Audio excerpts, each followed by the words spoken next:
a little hungry right now. Wally, hey. Oh man, I thought he was your friend. She is. No, that doesn't look friendly. This is what she wants to do. She wants to eat. I'm gonna slow. Don't worry, you'll get more. How often do you have to feed Wally? Well, it depends. Like as soon as she starts getting really hot, you feed her a couple times a week, and she'll really put on a lot of size. It just depends on the time of year and what the temperatures are, her core temperature and whatever. So the hotter she is, the more frequently she's going to eat. But I heard they can regenerate their paws. Oh my God. Where did you hear that? Joe, I heard it from Joe Rogan. So therefore, me. You didn't know. Joe Rogan said what? I watched the video where like one alligator bit the other one's leg and then did the death roll and tore its leg off, which is pretty horrendous.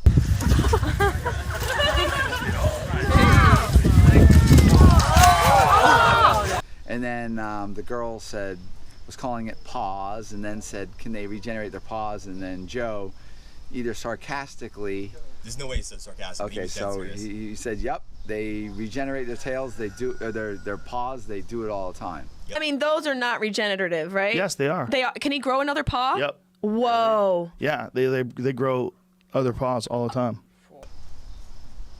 So no, they actually lose their limbs just like we would, and we don't get to regenerate anything. Like a newt I hear can.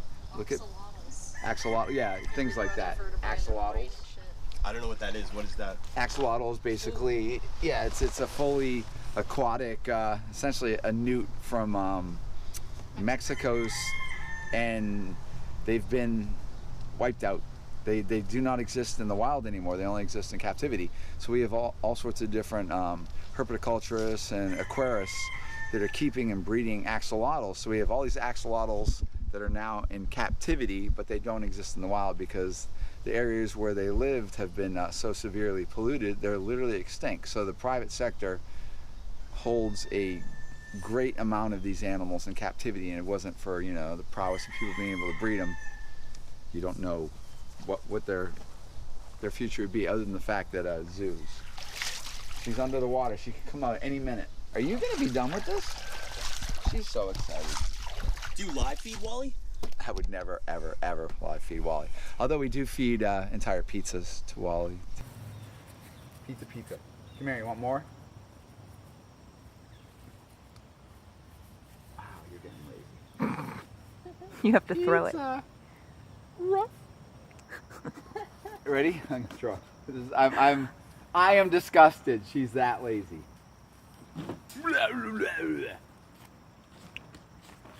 All American alligator.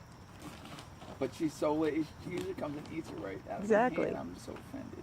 Pizza. Are you triggered? Yeah, triggered. Eat that pizza. No.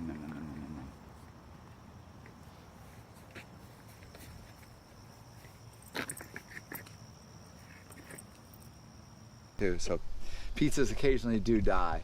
I'm trying to save the video. Just trying. Trying to save the video? Trying to save the video, yeah. Because, like, Wally's not killing it right now. Oh, well, I'm... He's not very good at acting. Yeah, I can come back for...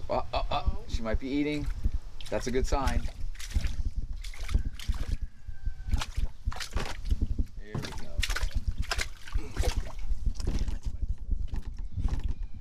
go. Might scare her, though. Yeah. No, you don't. The pole's not going to scare Wally. All right, here she is. Get out of the way. She's back. She's going to swallow now, so she's drinking. Here we go.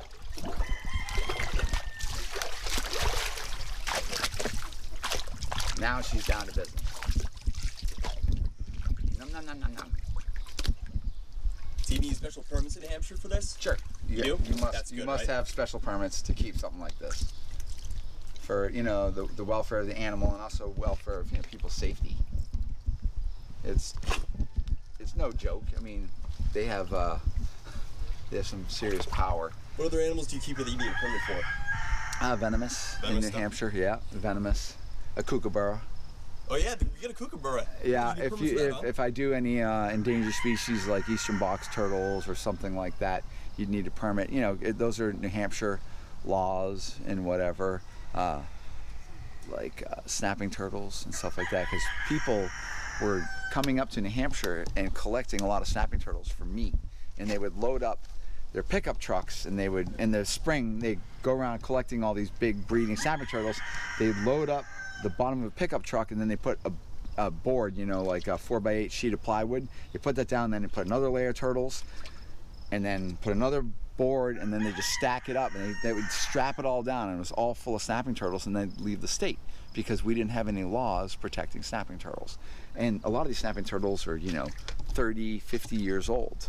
And so a few people coming in here and harvesting them all for meat is can be pretty horrific. You just miss that. Level with you, Kevin. Dozer is probably one of the only guys you have here that kind of intimidates me sometimes. What are you doing, Dozer? This is his territory. This is his place. And he says he's mental. And look at her. She's... So why do you keep Dozer outside? Because he needs to be outside in the summer? Well, I certainly think he loves the sun, and basically, yeah. Now, he does that crazier out here, doesn't he? Like, He'll act a bit crazier. So right now, he's kind of like being territorial. He's actually showing off. And this is a female, so you don't see any of that stupidity, because she doesn't have the dumb testosterone circulating through her body. He just can't make sense. Kind of like men. I know. Come here. Oh, yeah. So you know why they sneeze like that? why? So all the extra minerals and salts and everything in their diet, basically, one way, instead of being hard on the body, because you're talking about a herbivore that has a very delicate renal system. So the renal system What's a renal system? is like the kidneys, and so if you give an iguana, let's say animal-based protein, it's really, really bad for them. You can cause renal failure, you can cause visceral gout, and you can cause all sorts of issues due to high protein. So you feed iguanas vegetable-based proteins primarily, and it'll be like 11 to 13% or lower vegetable-based protein. So they're supposed to eat a lot of food, but not a high protein content. And so back to this. So this is an animal that's very delicate about if it gets dehydrated. So for the kidneys to work well, the animal needs to be properly hydrated. And what's often negative for kidneys is dehydrating them and having high proteins.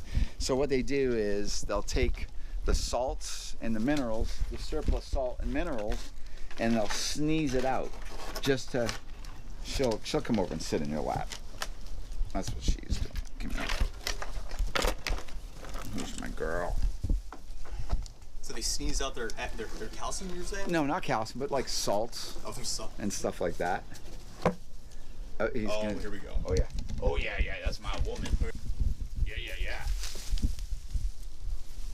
So what does that mean when he's doing that? So basically, he's establishing this is my territory. He's making sure you're aware of him, and you are an invader. Yeah, that's And true. basically, just remember this: he wants to protect his territory, just like he would protect it from other males.